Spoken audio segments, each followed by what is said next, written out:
Kurban. Kurban adalah ungkapan rasa syukur kita dan salah satu bentuk kegiatan untuk mendekatkan diri kepada Allah Subhanahu wa Ta'ala, serta merupakan bukti kesungguhan kita dengan menyerahkan segalanya kepada Allah Sang Pencipta. Seperti kisah Nabi Ibrahim alaihissalam yang mengikhlaskan putra satu-satunya yang sangat beliau cintai, yaitu Nabi Ismail. Dengan perintah Allah, maka beliau rela untuk mengorbankan putranya tersebut. Hal ini tentunya merupakan wujud dari penyerahan dirinya kepada Allah Subhanahu wa Ta'ala. Namun, dengan keikhlasan beliau, ketika Nabi Ismail mau disembelih, dia digantikan oleh Allah dengan seekor domba. Hewan kurban. Hewan yang bisa dikurbankan seperti yang disebutkan dalam surat Al-Hajj ayat 34. Dan bagi tiap-tiap umat telah kami syariatkan penyembelihan kurban, supaya mereka menyebut nama Allah terhadap binatang ternak yang telah direzekikan Allah kepada mereka. Maka Tuhanmu ialah Tuhan yang Maha Esa. Karena itu berserah dirilah kamu kepadanya dan berilah kabar gembira kepada orang-orang yang tunduk patuh kepada Allah. Dari ayat tersebut, hewan yang dapat disembelih untuk ibadah kurban adalah dari jenis bahimatul al-an'am atau hewan ternak. Dan ketika melakukan penyembelihan disyariatkan agar menyebut nama Allah. Untuk jenis hewan ternak yang disyaratkan dalam berkurban seperti kambing, sapi, unta, kerbau, dan domba. Penerima daging kurban. Ada 3 objek peruntukan daging hewan kurban. Pertama, disunahkan dimakan oleh yang menyembelihnya. Kedua, dihadiahkan ke kerabat, tetangga, dan sahabat. Dan yang ketiga, disedekahkan kepada fakir miskin. Seperti yang telah diisyaratkan tentang daging hewan kurban dalam Quran Surat Al-Hajj ayat 28, yang artinya, supaya mereka menyaksikan berbagai manfaat bagi mereka dan supaya mereka menyebut nama Allah pada hari yang telah ditentukan atas rezeki yang Allah telah berikan kepada mereka berupa binatang ternak.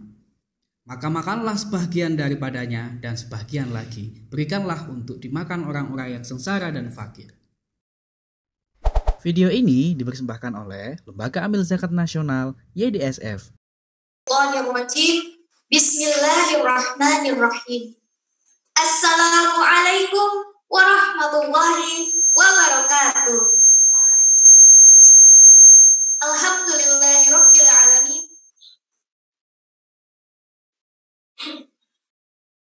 Alhamdulillahirabbil alamin. Wassalatu wassalamu ala asrofil anbiya'i wal mursalin wa ala alihi wa sahbihi ajma'in.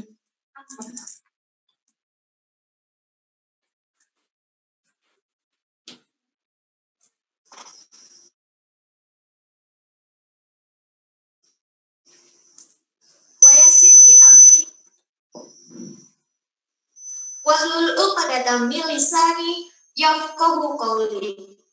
Amma ba'du. Yang terhormat Ibu Kepala SMK Negeri 6 Jakarta,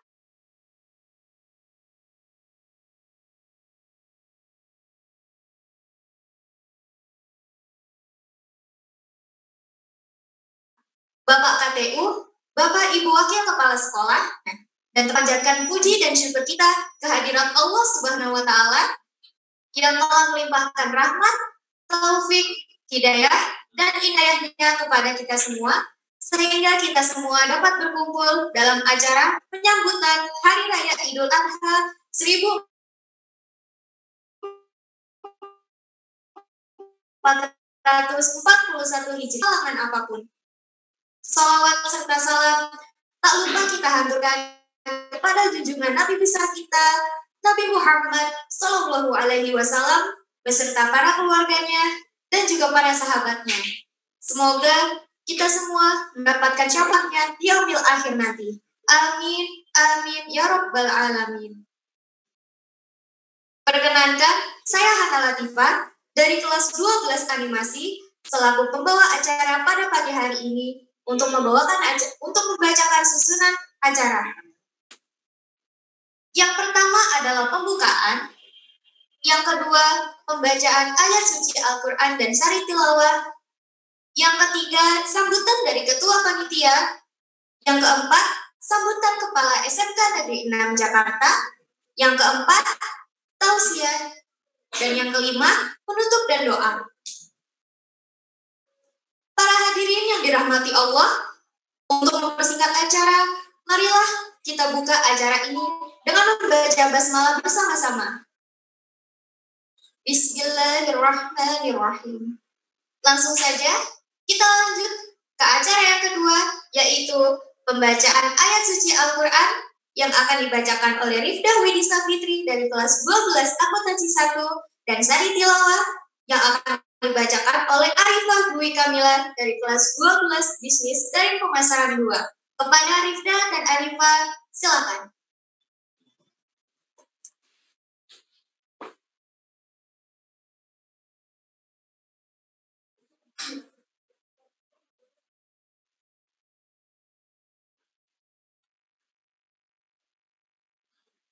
Matil an'am fa ilahukum ilahu wahidun falahu aslimu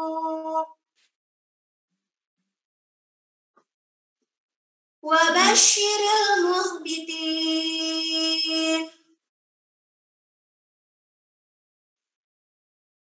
alladzina idza dzukirallahu wajilat qulubuhum was-sabirina 'ala ma asabahum wal muqimis shalah wa mimma razaqnahum yunfiqun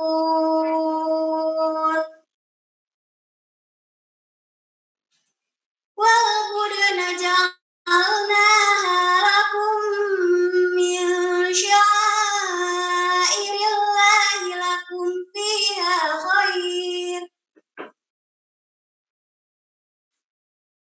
fadhkuru ismallahi 'alaiha shawaf فإذا وجبت جنوبها فكلوا منها وأطعموا القانع والمعتر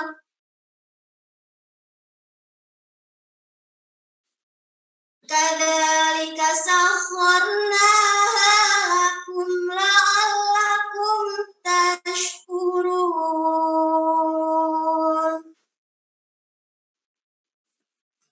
Sadaqallahul azim.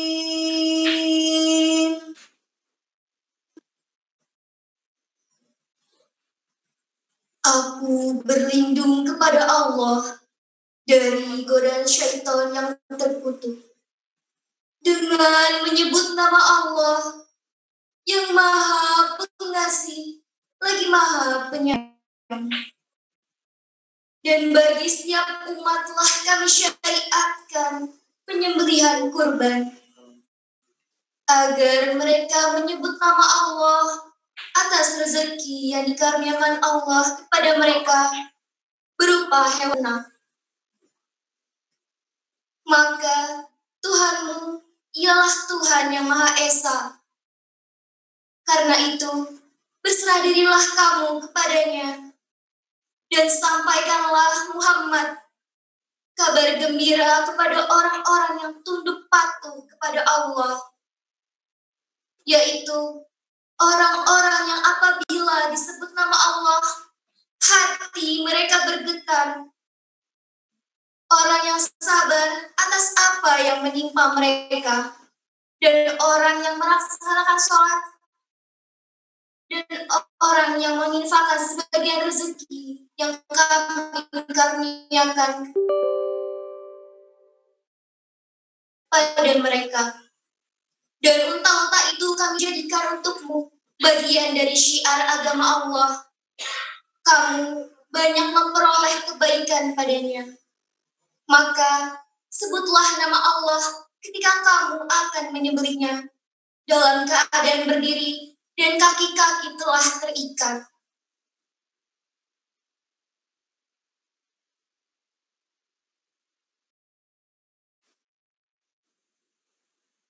Kemudian apabila telah dan berilah makan orang yang merasa cukup dengan apa yang ada padanya dan orang yang meminta. Demikianlah kami tundukkan unta-unta itu untukmu, agar dengan segala firman-Nya. Wassalamualaikum warahmatullahi wabarakatuh. Bismillahirrahmanirrahim. Assalamualaikum warahmatullahi wabarakatuh. Selamat pagi dan salam sejahtera untuk kita semua. Yang saya hormati Kasubag TU SMK Negeri 6 Jakarta. Yang saya hormati Bapak dan Ibu Wakil Kepala SMK Negeri 6 Jakarta dan Bapak Ibu Guru Ketua Program Keahlian. Yang saya hormati Bapak Ibu Guru serta staf karyawan SMK Negeri 6 Jakarta. Serta yang saya cintai dan saya banggakan anak-anakku peserta didik SMK Negeri 6 Jakarta kelas 10, 11, dan 12. Puji syukur kehadirat Allah Subhanahu wa Ta'ala, Tuhan yang Maha Pemurah, atas segala limpahan rahmat yang diberikan kepada kita semua, sehingga insya Allah sampai hari ini kita masih diberikan kesehatan, keselamatan, dan kebahagiaan dalam menjalankan kegiatan kita sehari-hari. Salawat serta salam tak lupa kita sampaikan kepada junjungan kita Nabi besar Muhammad Sallallahu Alaihi Wasallam beserta dengan para keluarga dan kerabatnya. Mudah-mudahan kita dapat menjadi pengikutnya yang tetap istiqomah menjalankan iman Islam kita hingga hari akhir hayat nanti. Anak-anakku peserta didik semuanya, hari ini Alhamdulillah kita dapat menjalankan kegiatan dalam rangka menyambut Hari Raya Idul Adha. Walaupun kegiatan tausiah pada hari ini harus kita laksanakan dengan melakukan kegiatan tausiah jarak jauh atau daring, tapi mudah-mudahan tidak mengurangi makna dan kehikmatan dari kegiatan hari ini. Hari ini kita laksanakan dalam rangka menyambut Hari Raya Idul Adha atau yang kita kenal dengan Hari Raya Kurban. Anak-anakku sekalian, peserta didik SMK Negeri 6 Jakarta. Apa yang kita alami pada saat sekarang ini, di mana wabah COVID-19 sedang melanda negeri tercinta kita ini, disinilah merupakan salah satu momentum di mana kita dapat membuktikan diri kita merupakan umat Islam yang tawadu, yang tawakal dengan menjalankan perintah dari Allah. Salah satunya adalah ketika kita mampu, kita diminta untuk berkurban. Berkurban dalam hal sehari-hari dapat kita laksanakan dengan salah satu caranya adalah melakukan apa yang diperintahkan oleh pimpinan kita, oleh pemerintah kita.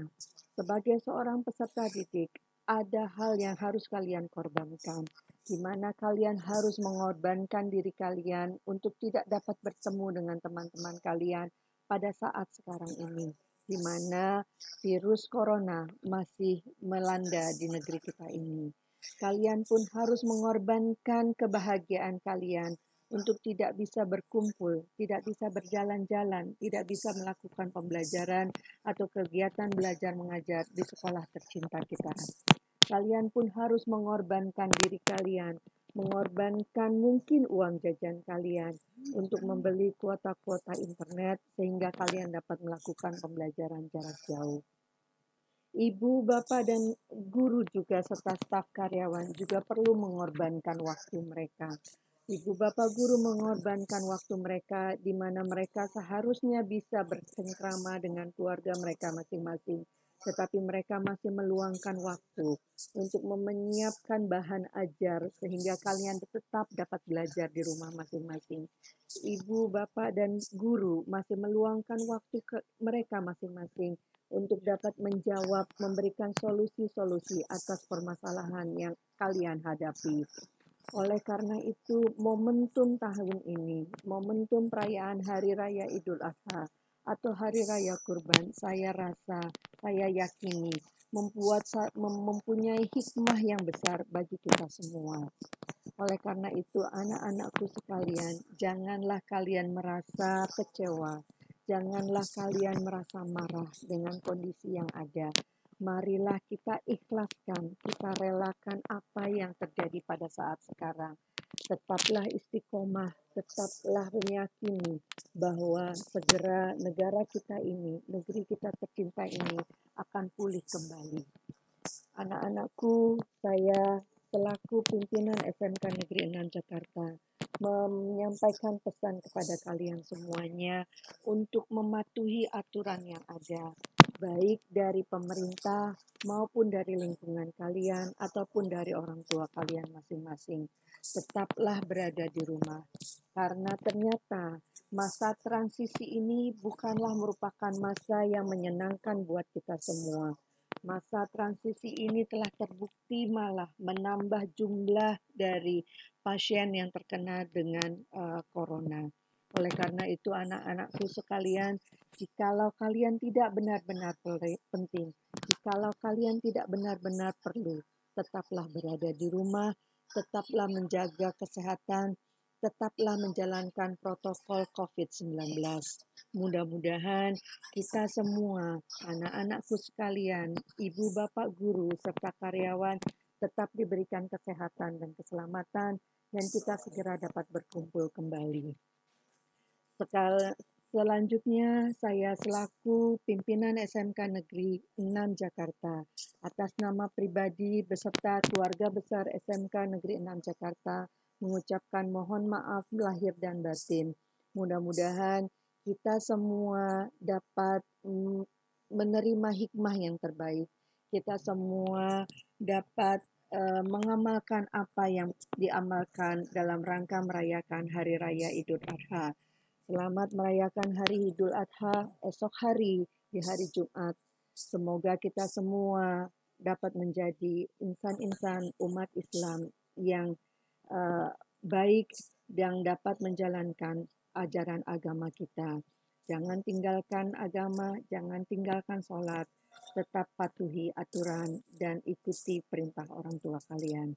Demikian dari saya, terima kasih. Wassalamualaikum warahmatullahi wabarakatuh. Dalam tempat-tempat Raudhah Miryadil Jannah. Amin ya rabbal alamin. Anak-anakku, siswa-siswi yang dirahmati Allah, pada kesempatan hari ini izinkan Bapak menyampaikan beberapa peristiwa-peristiwa yang mengenai tentang bagaimana peristiwa kurban itu terjadi. Bagaimana peristiwanya, asal muasalnya, bukan hanya sekedar tanggal sekian, tanggal 10 Zulhijjah, tanggal 11, tanggal 12 diperintah kurban. Tanggal 10 kita merayakan Hari Raya Idul Adha. Bukan itu saja. Itu bagus, kita udah tahu. Itu bagus, kita udah mengerti. Tapi bagaimana latar belakang itu terjadi?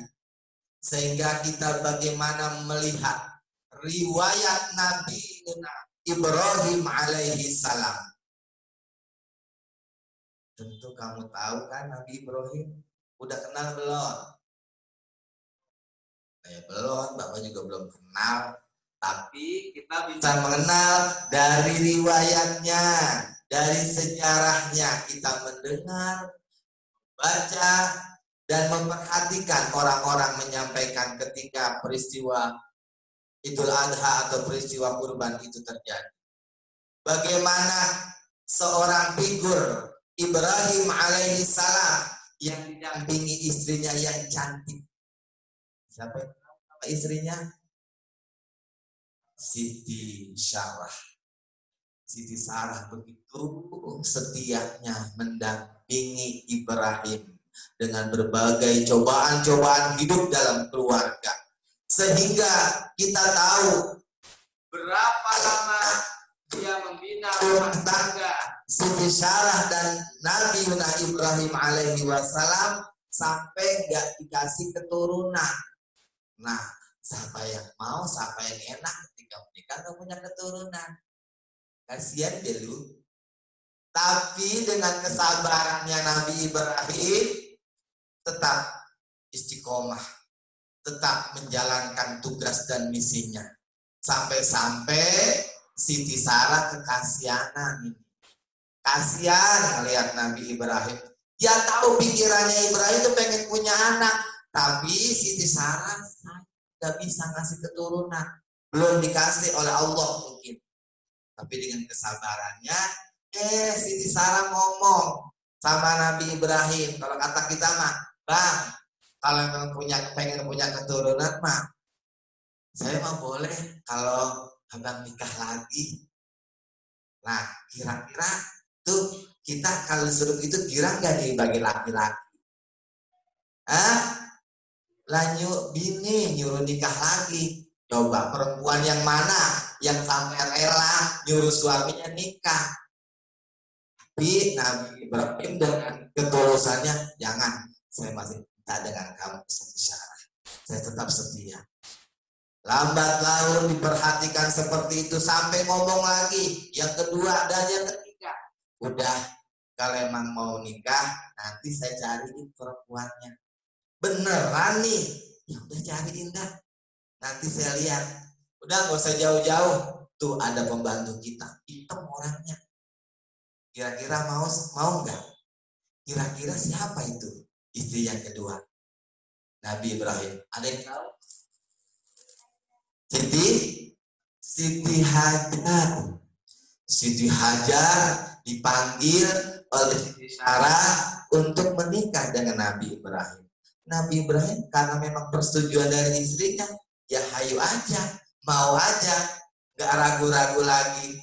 Nah, ini adalah salah satu bentuk pembelajaran buat kita. Buat ibu-ibu, nih ibu-ibu bu, kira-kira kalau seperti Siti Sarah mau kagak? Nggak mau.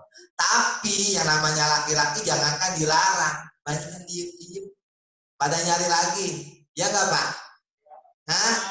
Bener, pada nyari lagi tuh laki-laki mah, nggak pengen satu karena menjatanya 4. Nah, tapi dengan ketulusan Sarah kepada Ibrahim dinikahkanlah Siti Hajar sampai menikah sekian tahun. Ketika menikah dengan Siti Hajar, Siti Hajar hamil, punya anak. Lah ya gembira, Ibrahim memang itu ditunggu-tunggu. Ketika Siti Hajar hamil, nggak lama Siti Sarah juga ikut hamil. Nah ini namanya mancing. Nah makanya ibu yang nggak punya keturunan barangkali, nah itu begitu tuh. Ikuti cara Ibrahim. Kalau emang ikhlas, kalau emang tulus, ya sering kali. Nah, jadi ketika Siti Sarah hamil, Siti Hajar hamil. Ketika melahirkan, Siti Hajar melahirkan Ismail alaihi salam. Tuh, siapa? Siti Hajar melahirkan Ismail alaihi salam yang menjadi keturunan sekarang di umat Islam. Sampai sekarang nih Islam yang kita keturunan daripada Nabi Ismail alaihissalam. Sedangkan Siti Sarah melahirkan anaknya yang bernama Ishak alaihissalam. Nabi Ishak alaihissalam yang keturunan sampai sekarang adalah keturunan bangsa-bangsa Yahudi. Itu kita bisa pahami. Jadi Siti Sarah melahirkan anak namanya Nabi Ishak alaihissalam yang keturunan bangsa Yahudi, sedangkan Siti Hajar melahirkan Nabi Ismail alaihissalam keturunan umat Islam hingga sekarang. Anak-anakku, Bapak Ibu, Dewan Guru yang dirahmati Allah Subhanahu wa Ta'ala. Maka kita ambil dari pelajaran antara Nabi Ibrahim, Siti Sarah dan Siti Hajar. Maka di dalam Al-Quran dijelaskan ada 4 jenis rumah tangga. Ada berapa? 4 jenis rumah tangga. Yang pertama, suami beriman, istri kafir. Suaminya beriman, istrinya kafir. Itu siapa contohnya? Yaitu Nabi Lut alaihissalam. Dan yang kedua, daripada jenis rumah tangga adalah istrinya beriman, suaminya kafir. Siapa nih contohnya? Yaitu Fir'aun laknatullah. Dan yang ketiga adalah suami istri dua-duanya kafir. Siapa contohnya? Abu Lahab. Diterangkan dalam surat Al-Lahab. Nah inilah kita bisa pahami. Dan yang keempat adalah suami istrinya beriman. Siapa contohnya? Nabi Ibrahim alaihi salam. Dalam prosesnya sejarahnya Nabi Ibrahim ini orangnya sangat dermawan. Ibrahim kedermawanannya luar biasa. Sampai-sampai dia rela berkorban.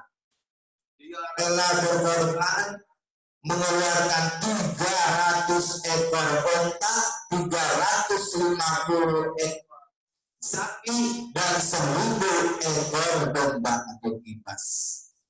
Nah, dengan kemurahan, kedermawanan Ibrahim, kan ada yang muji Ibrahim hebat banget bisa ngorban orang sekampung, orang kecamatan dapat semua daging. Nah inilah timbul penyakit manusia. Emang orang kalau dipuji-puji mah ada perasaan bangga. Kok Bang Marco kelihatannya tambah ganteng aja nih. Walaupun perhatiannya mungkin ada bahan sindiran gak ganteng. Ya tapi kita dibilang ganteng, ya senang aja. Kok Bang Marco rambutnya enggak ada ubannya misalnya. Tetapi walaupun ada ubannya, tapi sindiran, tapi itu sanjungan yang menyenangkan. Dia bilang alhamdulillah. Tapi ada merasa, oh jelas karena bukan berubah, karena ngomong begini. Oh jelas karena ganteng, karena pakai ini. Nah, ini timbul penyakit manusia yang terjadi ketika Nabi Ibrahim dipuji-puji sama orang. Kata Nabi Ibrahim, jangankan beberapa ekor sapi, ekor onta, ekor kambing, kalau emang aku punya anak, anakku juga akan kupotong. Itu ngomongnya Nabi Ibrahim ketika dipuji saking bangganya. Maka dalam satu riwayat selanjutnya, itu peristiwa kedermawanan pada saat Nabi Ibrahim belum menikah, belum ketemu Siti Hajar, belum direstui Siti Sarah Ibrahim untuk menikah. Itu peristiwa kedermawanan seorang Ibrahim alaihissalam. Maka ketika itu terjadi peristiwa tanggal 8 Zulhijjah. Ini tanggal Zulhijjah tiba-tiba Nabi Ibrahim bermimpi. Masya Allah, kok mimpi kayak terang, dibilang terang ya kurang. Dibilang dia kayaknya kelihatan nyata banget. Dibilang wahyu ya masih ragu-ragu. Maka tanggal 8 Zulhijjah inilah dijadikan sebagai hari Tarwiyah. Hari apa? Hari Tarwiyah. Kemarin mungkin ada yang puasa. Tarwiyah. Puasa Tarwiyah. Apa itu Tarwiyah? Artinya ketika kita diberikan masa-masa berpikir atau hari berpikir, itu arti daripada Tarwiyah. Ketika peristiwa mimpi pertama Nabi Ibrahim, dan ketika tanggal 9 Zulhijjah pun Nabi Ibrahim bermimpi lagi. Ini ditagih janjinya, hai Ibrahim, kalau kamu dulu bicara ketika kamu punya anak, kamu rela untuk mengorbankan. Maka inilah kepada Allah untuk dibentuk sebagai kata nazar. Nah, inilah ketika tanggal 9 Zulhijjah dijadikan hari apa? Hari Arafah. Ini kita puasa hari Arafah. Maka hari Arafah adalah hari keyakinan. Yakinlah bahwa ini adalah perintah Allah dan tidak ragu-ragu lagi. Maka tanggal 10 Zulhijjah Ismail dipanggil. Ismail pada waktu itu usia sekitar remaja lah. Usia 15 tahun. Ismail dipanggil nama Ibrahim sama ayahnya. Ya Abnai, ya Ismail, wahai anakku yang ganteng, sini nak. Enggak ragu-ragu lagi, enggak takut, dikit lagi, sabar, tanggung, karena tanggung lagi main handphone. Kalau anak sekarang motor. Dipanggil, Jubaidah, Rokaya, satu lama, tanggung nih, lagi seru. Nah, tapi Ismail ketika dipanggil, ya abnai, wahai anakku yang ganteng, ada apa? Ayah, manggilku tumben-tumbenan kayaknya perlu banget. Ini nanti aku akan ceritakan bahwa aku 2 kali bermimpi. Ayahmu bermimpi dengan peristiwa-peristiwa yang sama. Aku diperintahkan oleh Allah untuk memotongmu untuk dijadikan kurban. Nah, Ismail dipanggil begitu gimana? Ya kalau anak sekarang sih mungkin bahasanya, kita punya anak nih, banyak. Nah, sini kamu untuk dijadikan korban, kira-kira mau nggak? Lah, ngapain jadi korban? Tuh ada yang lebih tuaan, yang tuaan kan cepat matinya, silakan. Kenapa saya? Kalau mungkin punya anak banyak, pilih nih mana anak-anak yang paling bandel, mana anak yang susah diajarinnya. Kalau mungkin sekarang itu. Tapi dengan contoh seperti ini, ketika Ismail diminta dan dipanggil oleh Ibrahim, ya ayah, kalau memang itu perintah daripada Allah, aku rela, aku nerima. Kalau memang itu aku dijadikan korban, tapi harus ada beberapa syaratnya. Apa itu syaratnya? Ya anakku, syarat yang pertama, ketika aku akan disembelih, tutup mataku. Biar ayah tidak ragu-ragu, biar ayah tidak jadi atau merasa nggak nyaman, tutup mataku. Dan yang kedua adalah ikat tangan dan kakiku. Tujuannya apa?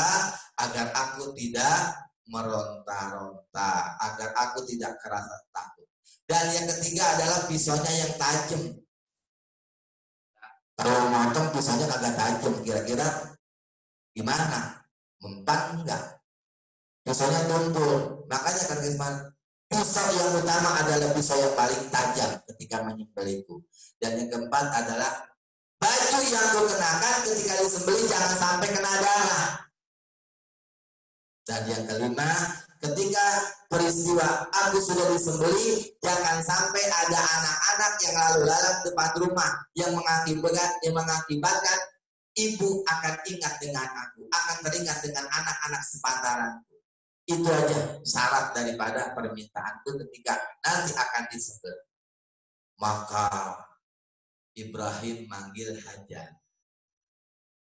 Wahai istriku yang cantik. Kalau sekarang manggilnya apa itu? Ya, ini aku. Nah, tumben-tumbenan dipanggil-panggil dengan kata-kata sayang. Kalau mungkin suaminya yang sekarang mungkin manggil aja. Kalau awal-awal mungkin panggilan-panggilan mesra. Udah kemarin panggil asal manggil aja. Tapi Hajar dipanggil oleh Ibrahim dengan kata-kata pujian yang sayang. Maka dihampiri Ibrahim, ada apa? Silakan nih Ismail dipandiin, kasih minyak wangi, sisirin yang rapi. Mau dibawa kemana? Aku mau ajak jalan-jalan. Oh, kalau mau ajak jalan-jalan silakan. Diajaklah jalan-jalan ke Ismail alaihi Ibrahim. Di tengah jalan mulai ini si pengganggu, khutuwatis syaitan. Setan mengganggu Ismail.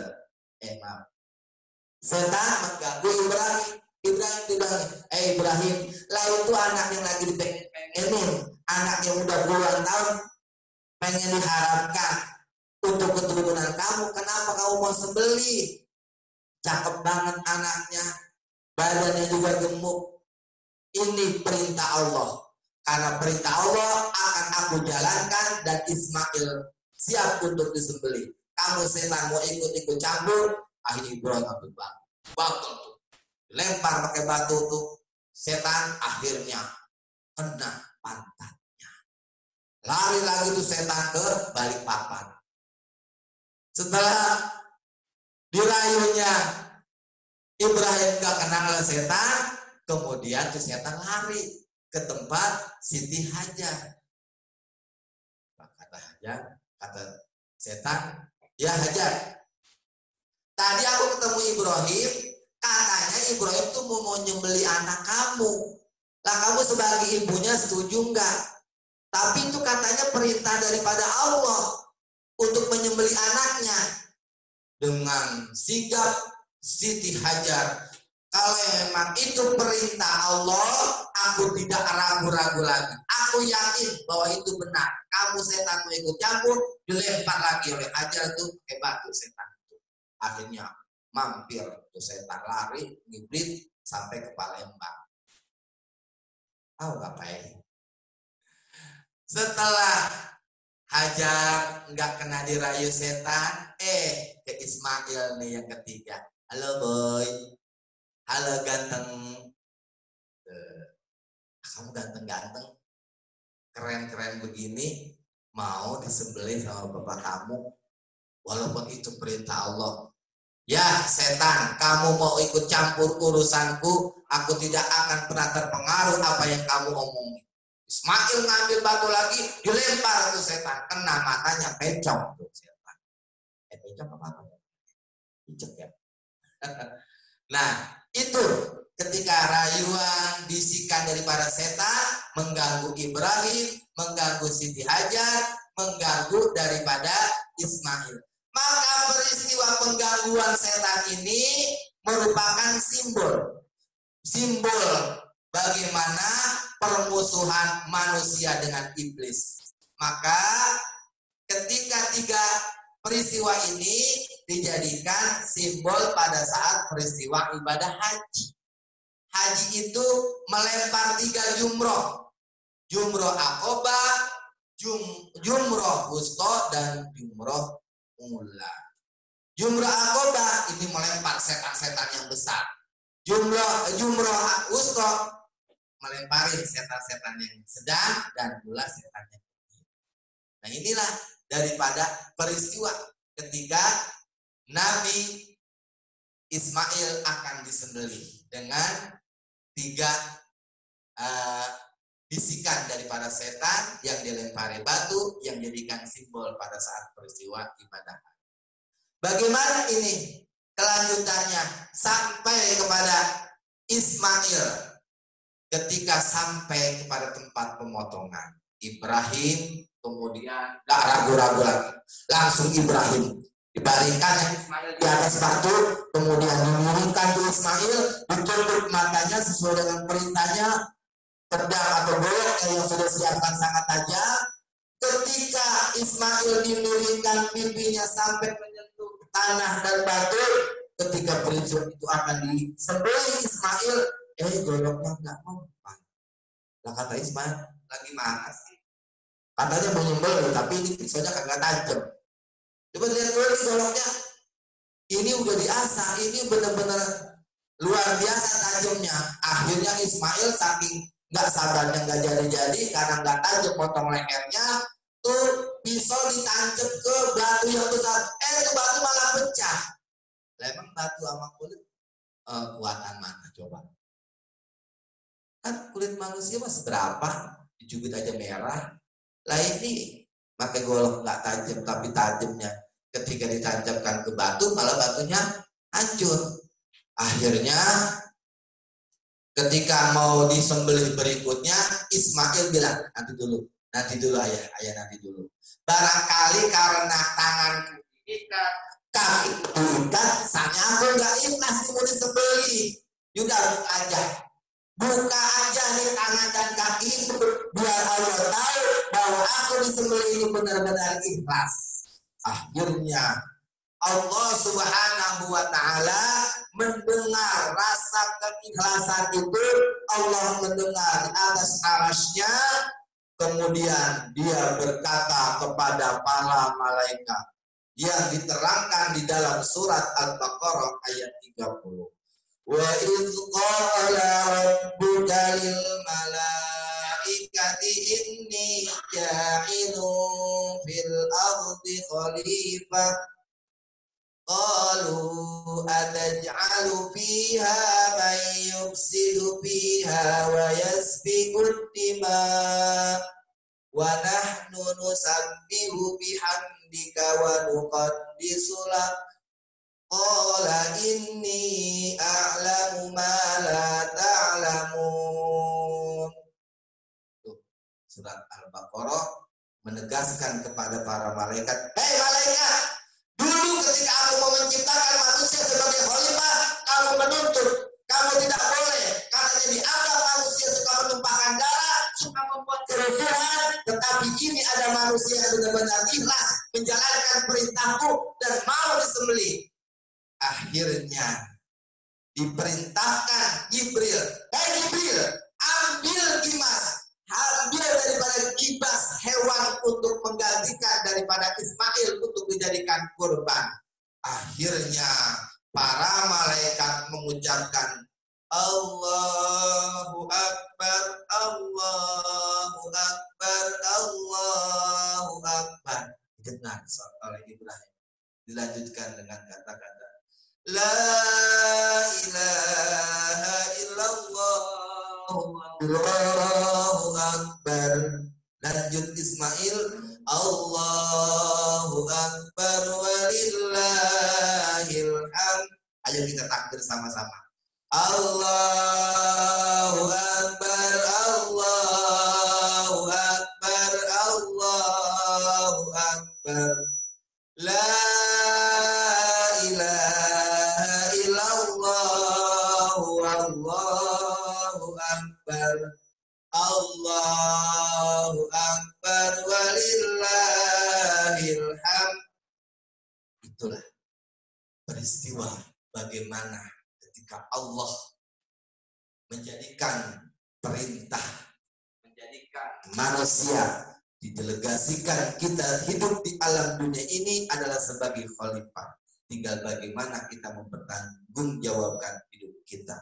Maka inilah ketika Allah memerintahkan malaikat Jibril dengan mengucapkan takbir. Makanya besok kita mengucapin takbir. Minggu pulang juga nggak apa-apa. Di sore nih asar jam 3. Boleh udah silakan takbir. Pulang. Mungkin yang dari sekolah, mungkin dari jalan sampai di rumah. Silakan takbir. Karena apa? Menyambut daripada rasa kegembiraan malaikat diperintah oleh Allah untuk menggantikan Ismail jadikan kurban. Lalu Allah memberikan peringatan sampai sekarang bahwa ketika keikhlasan Ismail yang dibuka tangan dan kakinya sebagai bentuk keikhlasan bahwa dia rela dikorban dan digantikan oleh Allah, diperintahkan malaikat untuk mengambil hewan gibat Ismail. Maka itu yang mesti kita jadikan pembelajaran buat kita. Maka kesimpulan daripada peristiwa bagaimana terjadinya Idul Kurban atau Idul Adha, bahwa segala sesuatunya kita harus ingat bahwa setan selalu menggoda manusia. Jangan ikuti langkah-langkah setan, karena setan musuhnya nyata buat kita. Tadi seperti itu. Udah enak, udah hebat, tetapi setan iblis selalu ngikutin manusia. Nah, gitu. Kita mau sholat nih, udah wudhu, katanya wudhunya udah bener banget. Tapi ada aja ketika kita mau sholat, sholatnya kita merasa paling hebat. Itu setan tuh. Atau lagi wudhu, sengaja wudhunya dilama-lamain. Mentang-mentang masuk kepala-palanya dibasahin semua. Nah, karena biar kelihatan abdol. Itu bagian daripada setan. Mau ke musola atau mau ke masjid, mau berangkat sholat, bawa mukenanya, digaya-gayain, jalannya jelek-jelek. Biar apa? Biar kelihatan orang. Setan itu bagiannya. Makanya hati-hati segala bentuk apapun yang kita lakukan, di sekeliling kita ada setan. Nah, kamu tuh dilihat di kamu, ada nggak setan? Ada. Yang tadi masih pengen ngotak HP, mau chattingan, ceramahnya betul banget, ceramahnya asik. Nah, makanya ada beberapa inti daripada peristiwa itu. Dari tadi 4 peristiwa, seorang istri yang soleh dan soleha, bagaimana seorang suami yang beriman istri yang kafir, atau istri yang beriman suami yang kafir, atau kedua-duanya beriman.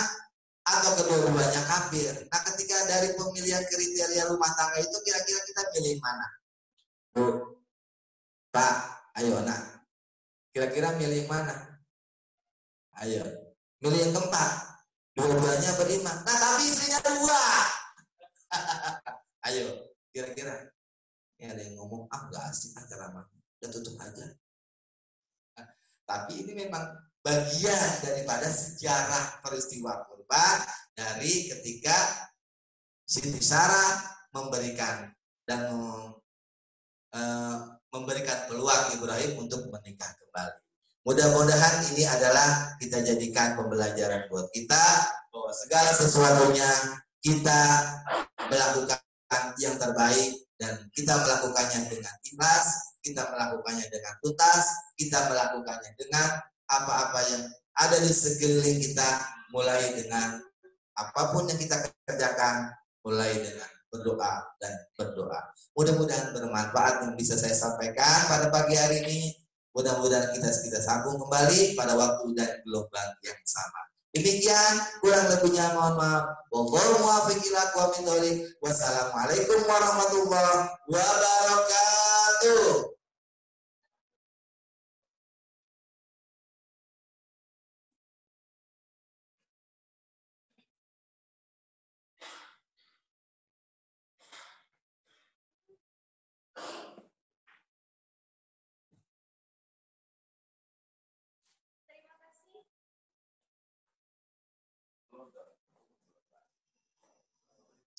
Terima kasih kepada Bapak Komarudin atas tausiahnya.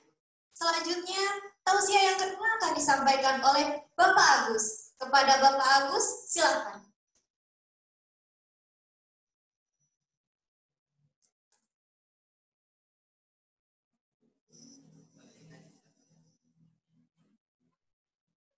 Bismillahirrahmanirrahim. Assalamualaikum warahmatullahi wabarakatuh. Alhamdulillahirabbil alamin.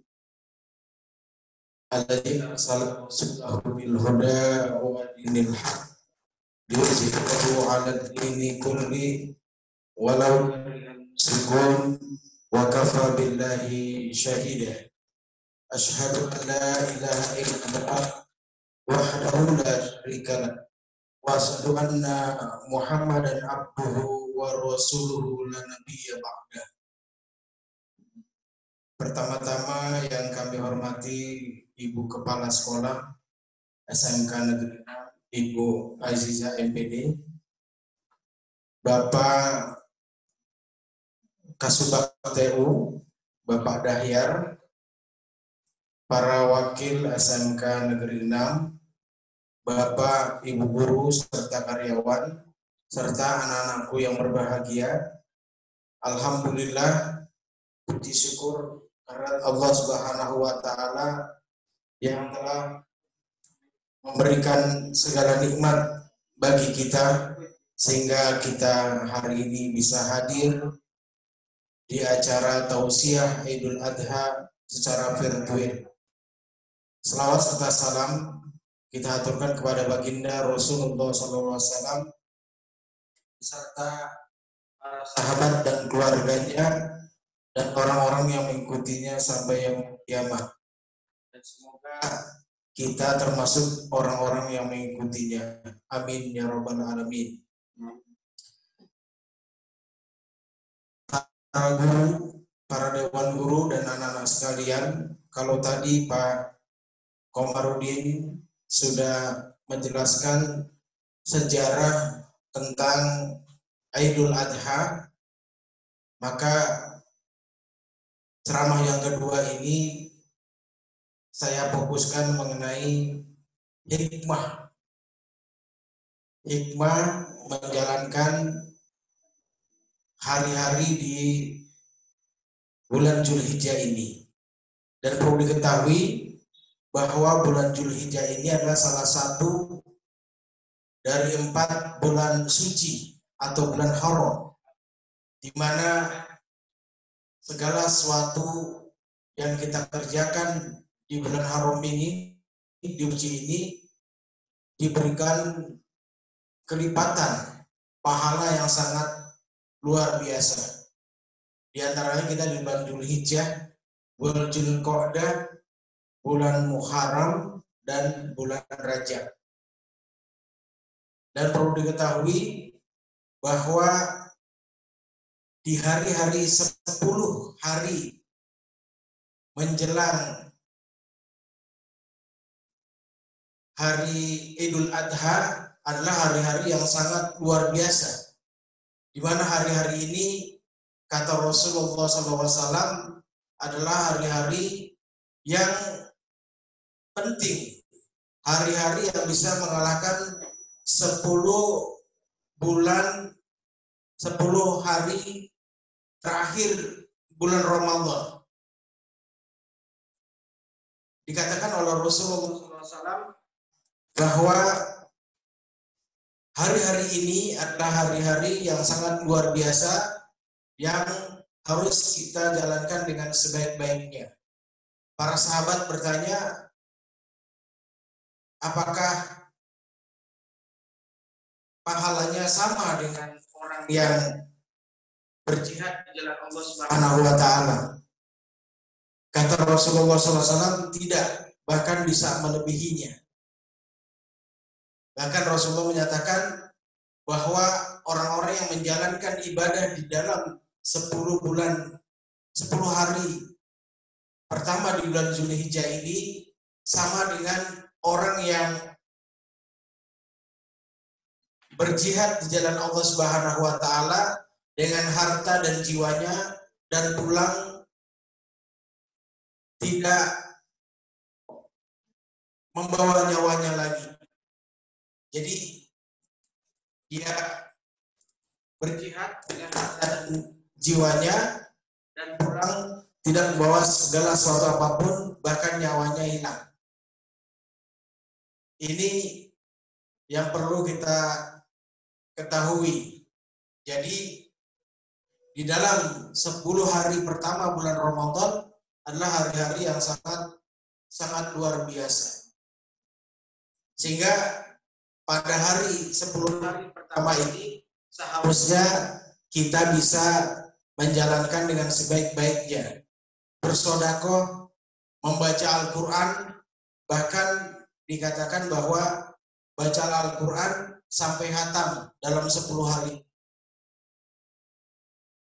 Kemudian yang paling sangat urgen sekali adalah kita puasa Arafah, di mana Ibnu Qatadah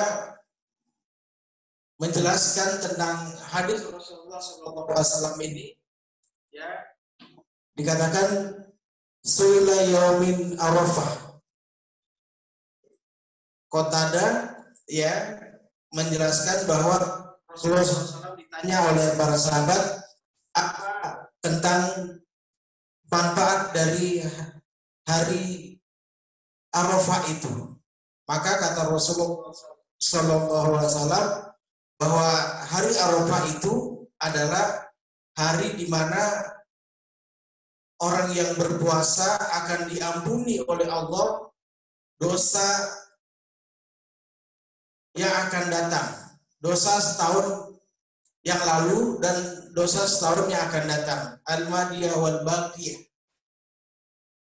Sehingga buat Arafah ini ya harus kita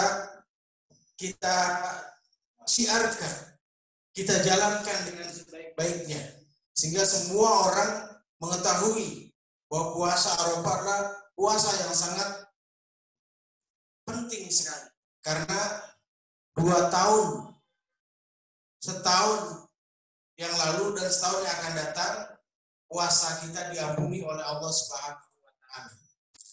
Kemudian apalagi yang termasuk kita mengalahkan orang-orang yang berjuang di jalan Allah Subhanahu wa Ta'ala, yaitu kita bertakbir, di mana Allah Subhanahu wa Ta'ala menyatakan dalam surat Al-Fajr, wal fajr wal layalin ashr was'abi wal watr wal laili idza yasr.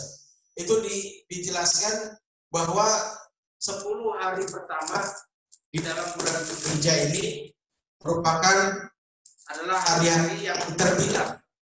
Di mana hari-hari yang terbilang ini kita harus bertakbir, bertahmid, ya, bertahlil, sehingga kita benar-benar menjalankan ibadah Arafah ini dengan sebenar-benarnya.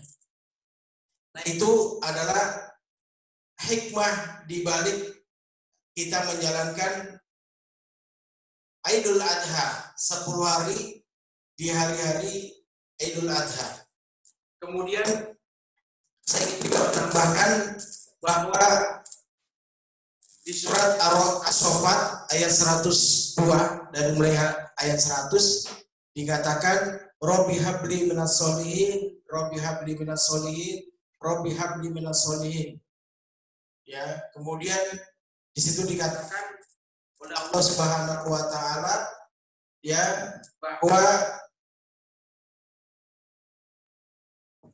bahwa ya ayahku, ya anakku, ya, dikatakan oleh Allah Subhanahu wa taala, ya, oleh Nabi Ibrahim sallallahu alaihi salam, ya, bahwa oleh anakku, aku bermimpi, ya, di dalam mimpiku aku menyembelih engkau, gitu.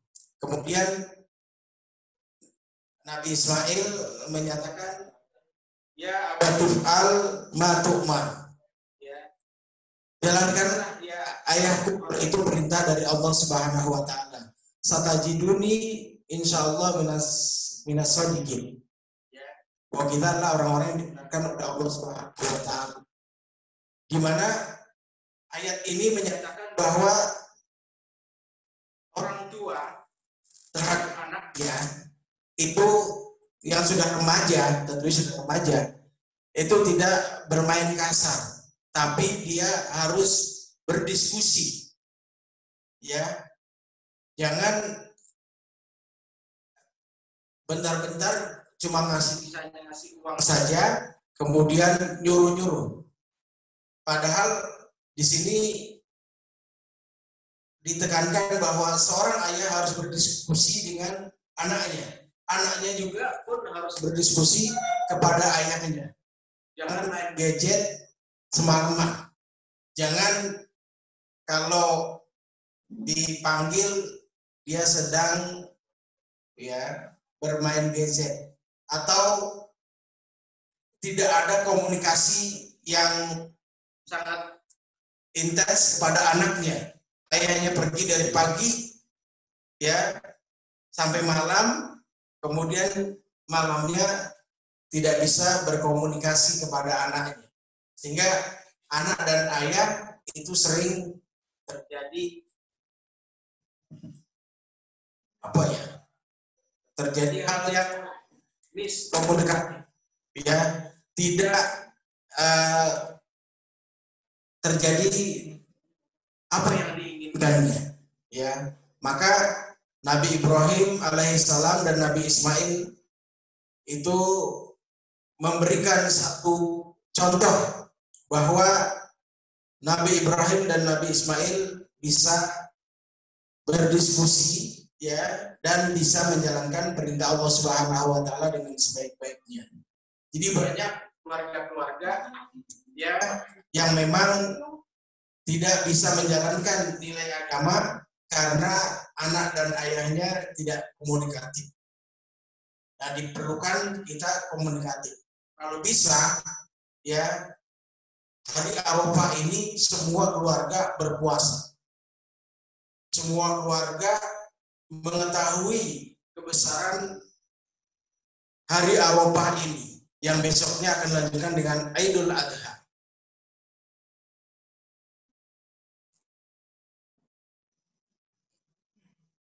Ibu-ibu, bapak-bapak sekalian, serta anak-anakku sekalian, alhamdulillah, ya, mungkin ini saja yang dapat saya berikan untuk hari ini. Mudah-mudahan kita termasuk orang-orang yang bisa menjalankan ibadah puasa di hari Arafah ini, dan kita adalah orang-orang yang termasuk orang-orang yang dimuliakan oleh Allah Subhanahu wa taala.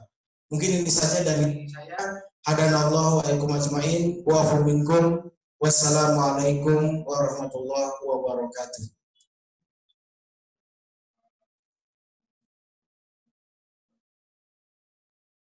Terima kasih Bapak Agus atas tausiahnya.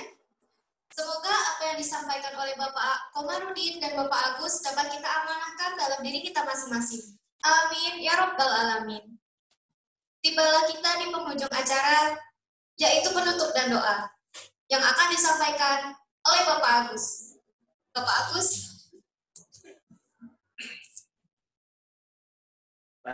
Assalamualaikum warahmatullahi wabarakatuh. Marilah kita tutup acara ini dengan doa bersama. Mudah-mudahan kita diberkahi oleh Allah Subhanahu wa taala dan diampuni oleh Allah Subhanahu wa taala, karena pada hari ini kita tidak bisa berkorban di sekolah karena ada COVID ya, ada COVID ya. Dan kita cukup merayakan Idul Adha ini dengan tausiah Idul Adha pada hari ini. Mari kita berdoa. Astaghfirullahaladzim, astaghfirullahaladzim, astaghfirullahaladzim, alamin. Hamdan na'imin, hamdan syakirin, hamdan ghafin, hamdan wa yukafir mazidan. Ya Rabbana lakal hamdu kama jikal kami madi matur lana walidi marabau muslimat wal mu'minina wal mu'minat wal amrat ya qadiyal hajat inna ala zikrika wa syukrika amrina wa aslina dunya allati fiha ma'asina wa aslina akhiratan allati ilaiha ma'aduna waj'alil hayata ziyadatan lana fi kulli khair waj'alil mauta rahatan lana min kulli syarr. Minas solihin, Rabbi habli minas solihin, Rabbi habli minas solihin, Rabbi ja'al assalamu min zurriyati Rabbana wa taqabbal du'a, Rabbana hablana min azwajina wa zurriyatina qurrata a'yun waj'alna lil muttaqina imama. Rabbana zalamna anfusana wa lam taghfir lana wa tarhamna lanakunanna minal khasirin. Rabbana atina fid dunya hasanah wa fil akhirati hasanah wa qina adzabannar. Subhana rabbika rabbil izzati amma yasifun wassalamun alal mursalin walhamdulillahi rabbil alamin. Assalamualaikum warahmatullahi wabarakatuh.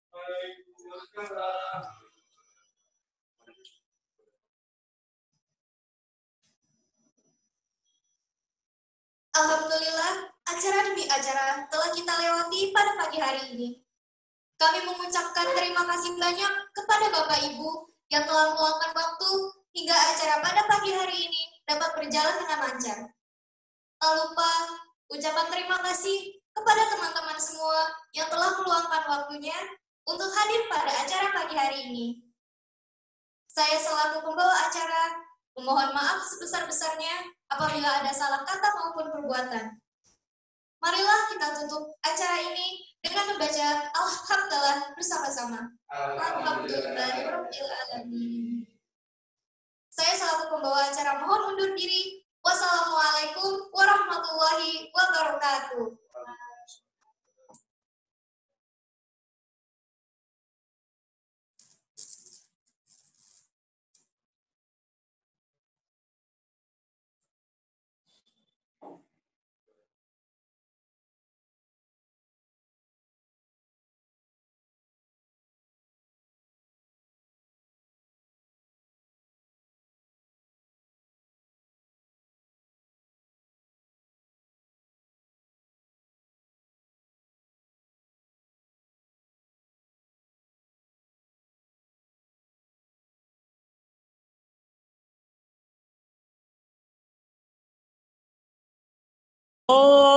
الله أكبر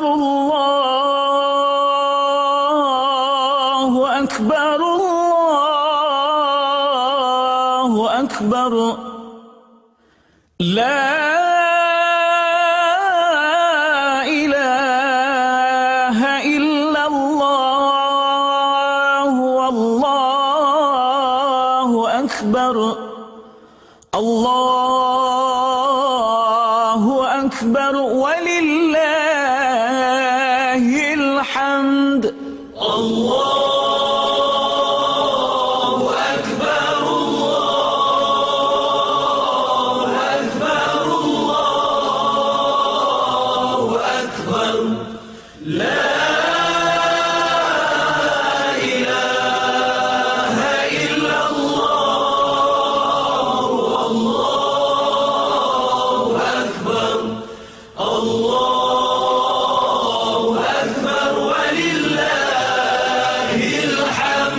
الله أكبر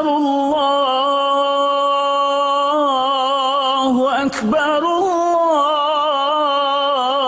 الله أكبر لا إله إلا الله والله أكبر الله أكبر ولله الحمد الله أكبر الله أكبر الله أكبر لا إله إلا الله والله أكبر الله أكبر ولله الحمد الله أكبر الله أكبر الله أكبر لا إله إلا الله والله أكبر الله أكبر ولله الحمد الله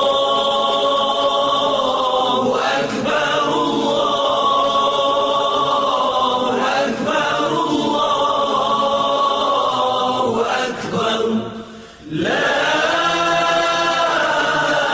إله إلا الله والله أكبر الله أكبر ولله الحمد الله أكبر الله أكبر الله أكبر لا إله إلا الله والله أكبر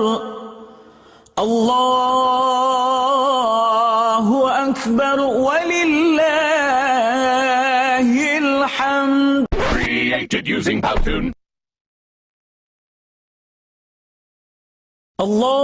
الله أكبر الله أكبر الله أكبر لا إله إلا الله والله أكبر الله أكبر ولله الحمد. الله أكبر الله أكبر الله أكبر لا إله إلا الله والله أكبر الله أكبر ولله الحمد. الله أكبر الله أكبر الله أكبر